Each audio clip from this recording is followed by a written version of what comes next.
My boss called me a parasite at the office Christmas party, so I made sure his empire collapsed before New Year's. Ethan Drake had been making my life miserable for 3 years. He wasn't just a bad boss. He was a tyrant dressed in designer suits, the kind of man who thought belittling employees was the same as leadership. But that night, in front of the entire company, he crossed the line. He raised his champagne glass, smirking, and said, "Some people here should be grateful I let them leech off real talent. Isn't that right, MIA?" The laughter that followed wasn't real. It was nervous, awkward, the kind of sound people make when they don't know if they'll be punished for staying silent. My face burned. My heart pounded. And then I saw it, the same hollow look in the eyes of my coworkers that I'd seen in my own bathroom mirror. Ethan hadn't just been destroying me. He'd been breaking everyone. Something in me shifted. Cold, calculated, deadly calm. "You're right," I said, forcing a smile. "Let me show you just how much I've learned from you, Ethan. You won't forget it." He thought I was joking, but I wasn't. For months, I'd been documenting everything. Screenshots of emails where he ordered illegal firings, audio recordings of him mocking investors, photographs of secret meetings with competitors he wasn't supposed to be seeing, even wire transfers showing how he siphoned company money into offshore accounts. I had enough evidence to take him down 10 times over. All I'd needed was a perfect moment, and he had just handed it to me. When the crowd turned back to their drinks, I slipped away into Ethan's office. My hands didn't even shake as I pulled out my laptop and plugged into his projector system, the one wired to the big screen behind the party stage. Back in the ballroom, I returned with a tray of hors d'oeuvres. "Special delivery for you," I said sweetly, placing them in front of him. He chuckled and popped one into his mouth without a second thought. What he didn't know was that I'd swapped the filling with something unforgettable, cream cheese laced with Carolina Reaper oil. His smug expression dissolved almost instantly into horror. His face turned crimson, eyes bulging as he scrambled for water. Laughter erupted, this time real, uncontrolled. The mighty Ethan Drake was choking on his own arrogance. But that wasn't the real revenge. As he wheezed and begged for ice, the projector behind him flickered to life.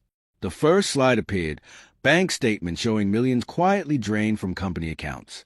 Then came the screenshots of his mocking emails about investors, idiots with money to burn, followed by photos of him with competitors at luxury resorts, proof of corporate espionage. And finally, audio recordings of him laughing. "They'll never catch me. By the time they notice, I'll be retired in Monaco." The room went silent. His wife's face turned pale. His business partner dropped his glass. The CFO swore under his breath. Ethan finally turned. His lips blistered from the peppers, and saw his sin splash across 20 feet of screen. His arrogance drained away. "Turn that off," he shouted, spitting flecks of cream cheese. He lunged for me, his hand raised, just like always, ready to silence dissent. But this time, I wasn't alone. Half the staff stepped between us. Someone shoved him back. Someone else was already on the phone with the board of directors. And then, chaos. In his rage, Ethan grabbed at the projector cords, yanking them free. Sparks flew. The overloaded socket lit up, catching the Christmas decorations. Within seconds, garlands burst into flames. Someone screamed. Sprinklers erupted, drenching the ballroom as smoke filled the air. We spilled into the freezing night, waterlogged, coughing, shivering. Fire alarms wailed. Sirens grew louder in the distance. And that's when I realized this wasn't just going to be a scandal. This was going to be a crime scene. Ethan, soaked and shaking, pointed straight at me. "She did this. She poisoned me. She sabotaged a projector. She burned down the office." He pulled out his phone, recording himself like the victim of some twisted office mutiny. I wanted to scream, to deny it, but the truth was complicated. I had poisoned him, technically. I had exposed him. And the fire had started with the equipment I tampered with. All the breadcrumbs led back to me. The police arrived before the fire was even out. "We need you to come with us," one officer said. I didn't argue. My co-workers watched silently as I was led away, some whispering, some shaking their heads, others staring with wide, conflicted eyes. Hours later, in a gray interrogation room, Detective Hayes spread out my evidence across the table. "You've been busy," he said. Emails, bank transfers, recordings. This isn't revenge. This is an investigation. I tried to explain. I wasn't trying to hurt him. I just wanted to stop him. Hayes studied me, then leaned back. Funny thing is, we've been after Ethan Drake for years.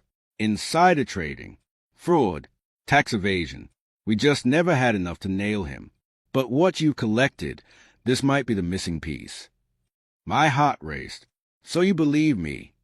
Doesn't matter what I believe, Hayes said. What matters is whether the DA does. You've got two choices: face charges of sabotage and assault, or testify against your boss and help us put him away for good. It wasn't a choice at all.